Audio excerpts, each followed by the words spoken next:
Hi all. നമ്മൾ ഇന്ന് ചർച്ച ചെയ്യാൻ പോകുന്ന വിഷയം എന്താണെന്ന് ചോദിച്ചാൽ നെറ്റ്വർക്കിന്റെ സബ്ജക്റ്റിനെ കുറിച്ചാണ്. S1 S2 നെറ്റ്വർക്കിന്റെ സബ്ജക്റ്റ്. അപ്പോൾ അവിടെ മെയിനായിട്ട് നമ്മൾ പറയുന്നത് എന്താണെന്നറിയോ, നമ്മുടെ നെറ്റ്വർക്കിൽ ഇപ്പോൾ ഈ വർഷം കോമൺ ആയിട്ട് EC, EA, AE, ബ്രാഞ്ചസുകളൊക്കെയാണ് ഇത് വന്നിരിക്കുന്നത്.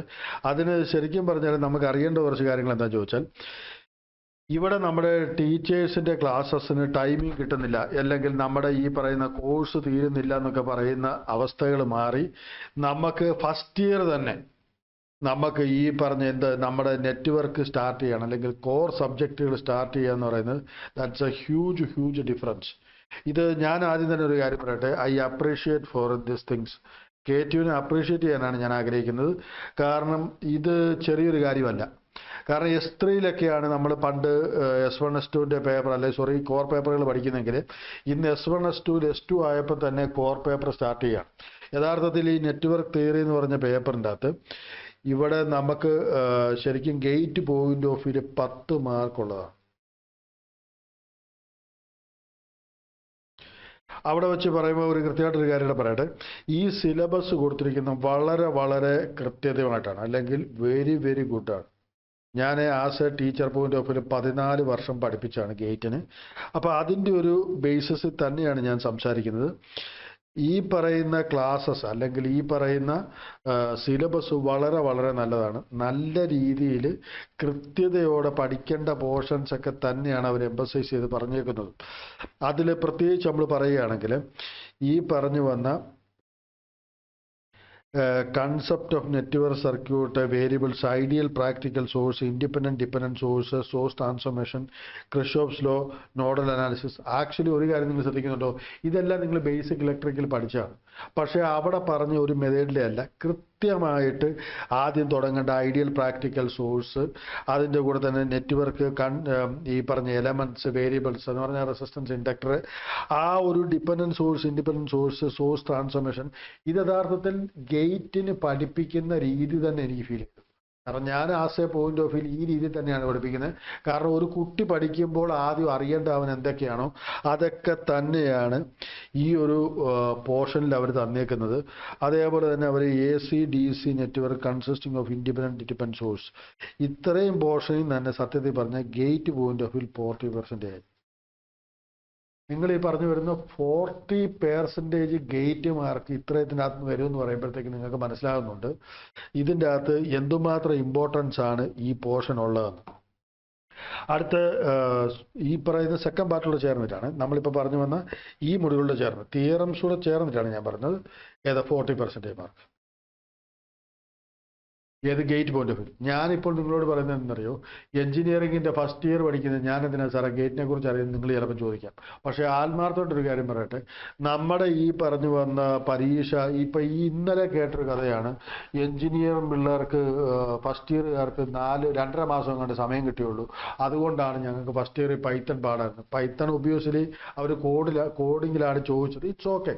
പക്ഷേ എന്നാലും ഒരു കാര്യം ഞാൻ പറയട്ടെ, പഠിക്കാൻ താല്പര്യമുള്ള ഒരു കുട്ടിക്ക് ഈ പോർഷൻസ് ഒക്കെ പഠിച്ചെടുക്കാൻ എത്ര സമയം വേണ്ടി വരും?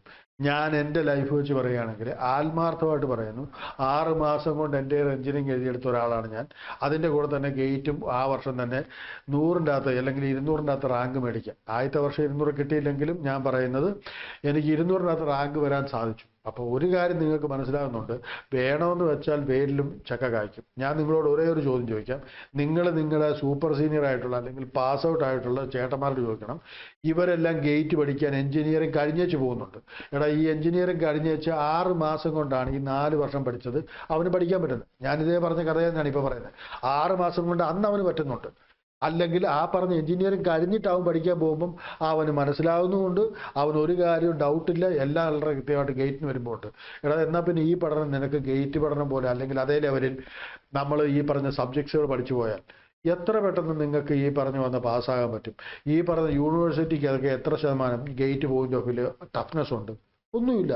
അപ്പോൾ യഥാർത്ഥത്തിൽ പഠിക്കുന്ന ആ താല്പര്യത്തോടെ എത്ര പേര് പഠിക്കുന്നു എന്നുള്ളത് തന്നെയാണ് ഇവിടെ ക്വസ്റ്റ്യൻ. ഞാനെന്താ ഇത് പറയാൻ കാരണം ചോദിച്ചാൽ, എല്ലാവരും KTUവിനെ അങ്ങ് കുറ്റം പറയുകയാണ്. ആ KTU ആണ് പ്രശ്നക്കാരൻ. ഈ KTU എന്ന് മാറി വേറെ യൂണിവേഴ്സിറ്റിക്ക് പോകും. അതിൻ്റെ ഇടയ്ക്ക് കുറച്ച് വിവരക്കേടുകൾ, ക്രെഡിറ്റ് ട്രാൻസ്ഫർ വെച്ച് പോകുന്നുണ്ട്. സത്യത്തിൽ എഞ്ചിനീയറിംഗ് പഠിക്കാൻ വന്നിട്ടുണ്ടെങ്കിൽ അവൻ ഇവിടെ പോലും സർവൈവ് ചെയ്യുന്നില്ലെങ്കിൽ പിന്നെ എവിടെ പോയി എഞ്ചിനീയറിംഗ് പഠിക്കാനാണ്? പിന്നെ സർട്ടിഫിക്കറ്റ് മാത്രം കിട്ടാനാണെങ്കിൽ പിന്നെ ഇവൻ എന്തിനാ KTUവിൽ വന്നത്? KTUവിൽ വരേണ്ട ആവശ്യമില്ലായിരുന്നു. അവൻ പോയി വേറെ വല്ലോ ഈ എന്നാ പറയുന്നത്, വേറെ യൂണിവേഴ്സിറ്റികൾ ഇഷ്ടം പോലെ ഉണ്ട് തറാപറ പഠിപ്പിക്കുന്നത്. ഞാനിത് അറിയാവുന്നതുകൊണ്ട് പറയുന്നത്, ഞാൻ എഞ്ചിനീയറിംഗ് ഫീൽഡിൽ BTechന്റെ ക്ലാസ്സസ് എല്ലാ യൂണിവേഴ്സിറ്റിക്കും എടുത്തിട്ടുണ്ട് പണ്ട്. അപ്പോൾ ആ പറയുന്ന ഞാൻ പറയില്ല ബാംഗ്ലൂരിൽ ഏത് യൂണിവേഴ്സിറ്റിയാണെന്ന് പറയുന്നില്ല, ബാംഗ്ലൂരിലൊരു യൂണിവേഴ്സിറ്റിയിൽ ഈ പഠിപ്പിച്ചു തന്നെ നിങ്ങൾ കാണുന്നുണ്ടല്ലോ, തെവനിയൻ തിയറം, നോർട്ടൺ തിയറം. അതിനകത്ത് ചോദിച്ചേക്കുന്നത് is Thevenin Norton is important for a voltage source. ഒരു ചോദ്യമാണ്, 2 മാർക്കിൻ്റെ ക്വസ്റ്റ്യൻ. തെവനിയനാണോ നോർട്ടനാണോ ഒരു വോൾട്ടേജ് സോഴ്സ് വെച്ചിട്ട് ഇമ്പോർട്ടൻറ്റ്? ഇങ്ങനെയൊക്കെ ചോദിച്ചാൽ ഞാൻ സത്യം പറയാറില്ല. നിങ്ങളത് പഠിക്കുമ്പോൾ നിങ്ങൾക്ക് ഞാൻ ഈ ക്വസ്റ്റിൻ്റെ അർത്ഥം മനസ്സിലാവും. യഥാർത്ഥത്തിൽ പറഞ്ഞാൽ അങ്ങനെയൊന്നും പഠിച്ചിട്ട് ഒരു കാര്യവുമില്ല. പിന്നെ സർട്ടിഫിക്കറ്റിന് മാത്രമാണ്. പിന്നെ നിങ്ങൾ കേരളത്തിലോട്ട് ആരും വരണ്ടായില്ലായിരുന്നു, നേരെ എവിടോട്ട് പോയാൽ മതി. വേറെ ഇഷ്ടം പോലെ യൂണിവേഴ്സിറ്റികളുണ്ട് പുറത്ത് തറവറ കളിക്കുന്നത്, അവിടോട്ട് പോയാൽ മതി. അപ്പോൾ പറയുന്നത് വന്ന് എന്താ ചോദിച്ചാൽ, നിങ്ങൾ ഈ പറയുന്ന യൂണിവേഴ്സിറ്റി സിലബസ് ഉണ്ടാക്കിയതോ യൂണിവേഴ്സിറ്റി ഇതോ അല്ല പ്രശ്നം. പിന്നെ എല്ലാ ടീച്ചേഴ്സും ഗേറ്റ് ലെവലിൽ പഠിപ്പിക്കുന്നുണ്ടോ എന്ന് ചോദിച്ചാൽ അതൊക്കെ ഇറ്റ്സ് ഓക്കെ, അത്രയും വരുന്നില്ല. പക്ഷേ നിങ്ങൾ ആഗ്രഹിക്കുന്നുണ്ടെങ്കിൽ ഞാനൊരു കാര്യം പറയാം, BTech പഠിച്ചെടുക്കുന്ന സമയത്ത് എനിക്ക് എഞ്ചിനീയറിംഗ് എന്താണെന്ന് അറിയില്ല, പക്ഷേ എനിക്ക് നല്ല മാർക്കോടെ പാസ്സാകാൻ പറ്റിയിട്ടുണ്ട്. ഞാൻ പറഞ്ഞത് എൻ്റെ എഞ്ചിനീയറിംഗ് തീർന്ന അവസാനം 6 മാസം കൊണ്ട് ഞാൻ എഴുതിയെടുത്തപ്പം എനിക്ക് ഈ പറഞ്ഞ പേപ്പറുകളെല്ലാം സിമ്പിളായിട്ട് എഴുതി പാസ്സാകാൻ പറ്റിയിട്ടുണ്ട്. അത് പ്രൂവൺ റിസൾട്ടായിട്ട് ഞാൻ പറയുന്നു. It's not a big deal. അപ്പം എന്തുകൊണ്ടാണ് നിങ്ങളോട് ഇതൊക്കെ പറയുന്നത് ചോദിച്ചാൽ, യഥാർത്ഥത്തിൽ പറഞ്ഞാൽ നമ്മൾ ആരും പറഞ്ഞു കളയരുത് എനിക്ക് 2.5 മാസമേ സമയം കിട്ടിയുള്ളൂ KTUവിൽ, അതുകൊണ്ട് എനിക്ക് സമയം കിട്ടിയില്ല. പഠിക്കണമെന്ന് ആഗ്രഹമുള്ളവർക്ക് സമയവുമുണ്ട്, കാര്യങ്ങളുമുണ്ട്. ഞാനിത് എൻ്റെ ജീവിതം വെച്ച് പറയാം. ഓക്കെ, എനിവേ ഞാനിവിടെ പറഞ്ഞു വന്നെന്താ ചോദിച്ചാൽ, ഞാൻ വേറൊരു കാര്യം പറയാം. ചലഞ്ചിങ് കോഴ്സസ് ഉണ്ട്, ശരിയല്ലേ? ഈ KTU ഒക്കെ ചലഞ്ചിങ് കോഴ്സ് ചെയ്തേക്കുന്നുണ്ടല്ലോ, വിവരമുള്ളവർക്ക് ചെയ്യാൻ വേണ്ടി വെച്ചേക്കുന്നത്. കാരണം നിനക്ക് ഇത്രയും പഠിക്കാമെന്നും ഇല്ലടാ, നീ നേരത്തെ പഠിച്ചു തീർത്തിച്ച് വേണം നീ നിന്റെ പരിപാടി നോക്കി പോടാ. അതിനാണ് KTU ചലഞ്ചിങ് കോഴ്സ് വെച്ചേക്കുന്നത്, ശരിയല്ലേ? പക്ഷേ ഇതൊന്നും മനസ്സിലാക്കാനുള്ള വിവരമൊന്നും ഇല്ലാതെ ആരൊക്കെയോ പറയുന്നത് കേട്ട് എന്തൊക്കെയോ കാണിച്ചു കൂട്ടി കുറച്ച് ടീച്ചേഴ്സോ അല്ലെങ്കിൽ ഈ പറഞ്ഞു വന്ന കൂടെയുള്ള കൂട്ടുകാരൊക്കെ ഭയങ്കര പാടാണ്, നമ്മുടെ KTU ഭയങ്കര ഇതാണ്, ഇതൊക്കെ പറഞ്ഞുണ്ടാക്കാനും ഇതൊക്കെ. ഞാൻ പറയാലോ, എഞ്ചിനീയറിംഗിൽ really if you are studying that things, ഇതൊരു എന്നാ പറയുന്നത് ഉള്ളു പൊളിക്കുന്നത് വളരെ സിമ്പിളായിട്ടുള്ള കാര്യം തന്നെയാണ്. അതെൻ്റെ ജീവിതത്തിൽ ഞാൻ പറയുന്നു. അതുകൊണ്ട് ആത്മാർത്ഥമായിട്ട് ഒരു തെറ്റുമില്ല, കളങ്കമില്ലാതെ പറയുന്നു, ഇത് നിങ്ങൾക്ക് സിമ്പിളാണ് if you are studying very well. പിന്നെ ഞാൻ ഒരു കാര്യം പറയാം, ഗേറ്റ് പോയിന്റ് ഓഫിലൊക്കെ പഠിക്കുകയാണെങ്കിൽ ഇത് നിങ്ങൾക്ക് വളരെ സന്തോഷമായി തീരും. കാരണം നിങ്ങൾക്കെല്ലാം വ്യക്തമായിട്ട് അറിയാം. നിങ്ങൾക്ക് +2 അല്ലെങ്കിൽ നിങ്ങൾ ഈ പറഞ്ഞ 10ാം ക്ലാസ്സിലൊക്കെ നല്ല മാർക്ക് മേടിച്ചിട്ടുണ്ടെങ്കിൽ, അല്ലെങ്കിൽ നിങ്ങൾക്ക് സന്തോഷം ഉണ്ടാകുന്നെങ്കിൽ, ടീച്ചേഴ്സിനോട് ബഹുമാനം ഉണ്ടാകുന്നെങ്കിൽ, അതിന് ഒരേ ഒരു കാരണമേ ഉള്ളൂ, യു നോ ദ കൺസെപ്റ്റ്. ഇവിടെ വരുമ്പോൾ കൺസെപ്റ്റും ഇല്ല, കാലയും ഇല്ല, തേങ്ങയും ഇല്ല. ലാസ്റ്റ് 2 ദിവസം നിങ്ങൾ പഠിച്ച യൂണിവേഴ്സിറ്റിക്ക് സൈറ്റ് ഓഫ് പോയിന്റ് ഓഫിൽ പോയി പരീക്ഷ എഴുതും, ചിലപ്പം പൊട്ടും ചിലപ്പം ജയിക്കും. തോറ്റാൽ നിങ്ങൾ യൂണിവേഴ്സിറ്റിയെ കണ്ടറിയും, ജയിച്ചാൽ നിങ്ങൾ പറയും എൻ്റെ കഴിവുകൊണ്ട് ജയിച്ചെന്ന് പറയും. ഇതെല്ലാം നടക്കുന്ന കാര്യങ്ങളാണ്. ഞാനും ഈ പറഞ്ഞ ഇതൊക്കെ കുറ്റങ്ങൾ പറഞ്ഞു നടന്നതാണ്. ഇതൊക്കെ മാറും ഒരു സമയം കഴിയുമ്പോൾ നിങ്ങൾക്ക് മനസ്സിലാവും.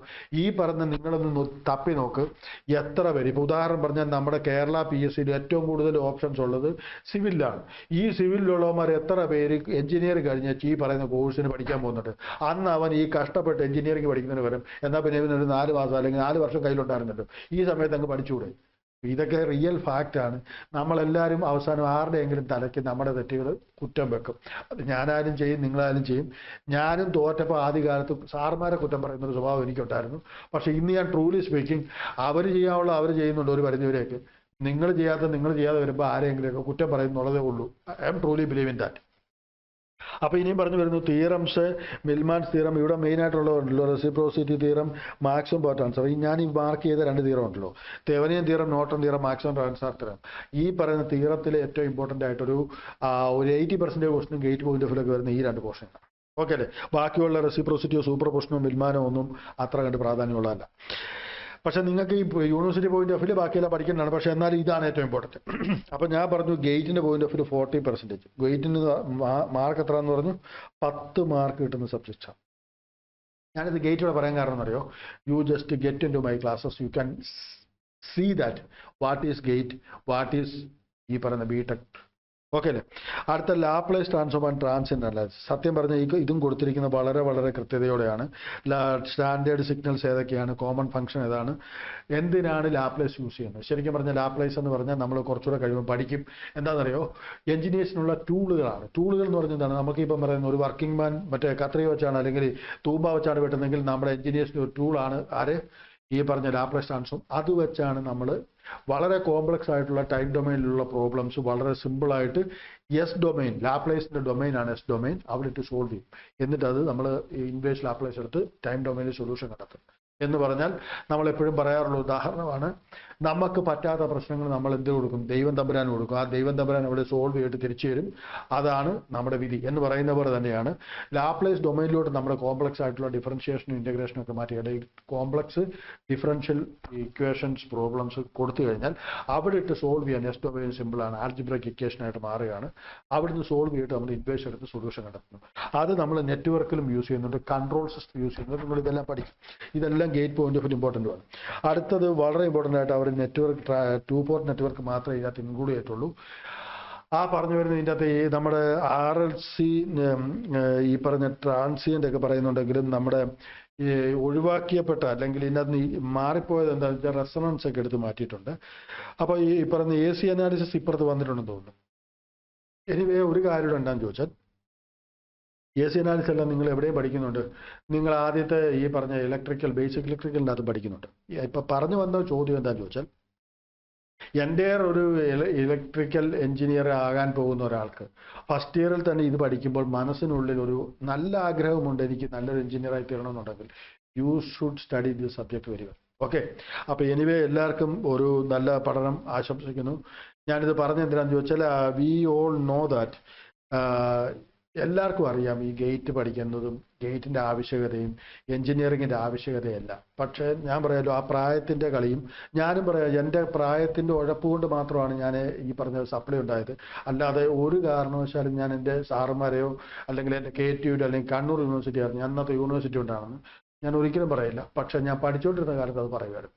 അപ്പോൾ എൻ്റെ ലൈഫ് വെച്ചാൽ നിങ്ങളോട് പറയുന്നു, ഡോണ്ട് ബ്ലെയിം അതേഴ്സ്. കാരണം ഇത് ടേക്ക് റെസ്പോൺസിബിലിറ്റി. നിങ്ങൾക്ക് തന്നെ ഈസി ആയിട്ട് സൊല്യൂഷൻ ഉണ്ടാക്കാൻ പറ്റും.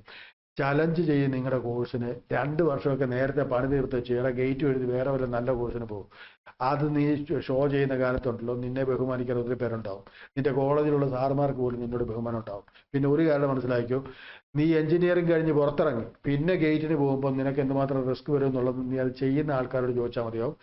നിനക്ക് കാശിന് വീട്ടുകാരുടെയും നാട്ടുകാരുടെയും എല്ലാം പഴിയേക്കേണ്ടി വരും. കൂടെയുള്ളവരെല്ലാം വേറെ ജോലി കിട്ടിയിട്ടുണ്ടാവും. ഇങ്ങനെയുള്ള പല കാര്യങ്ങളും ഉണ്ടാകുന്നുണ്ട്. അപ്പോൾ ഇതിനെല്ലാം ഒരു സൊല്യൂഷൻ എന്ത് തന്നെയാണ്, ഇപ്പം തന്നെ അങ്ങ് പഠിച്ചു പോകുന്നതായിരിക്കും. എനിവേ, അപ്പം നല്ലപോലെ പഠനം നടക്കട്ടെ. നല്ലൊരു ഇത് ആരെയും പൈത്തണ് മാർക്ക് കുറഞ്ഞത് വേറൊന്നും കൊണ്ടല്ല, ഞാൻ പ്രോഗ്രാം പഠിക്കാത്തതുകൊണ്ടാണ്. അല്ലാതെ യൂണിവേഴ്സിറ്റി ടഫാക്കി നിങ്ങളെ പൊട്ടിക്കാൻ ശ്രമിച്ചൊന്നുമല്ല. ക്ലിയർ അല്ലേ? അപ്പം നടക്കട്ടെ. Take care. Bye bye.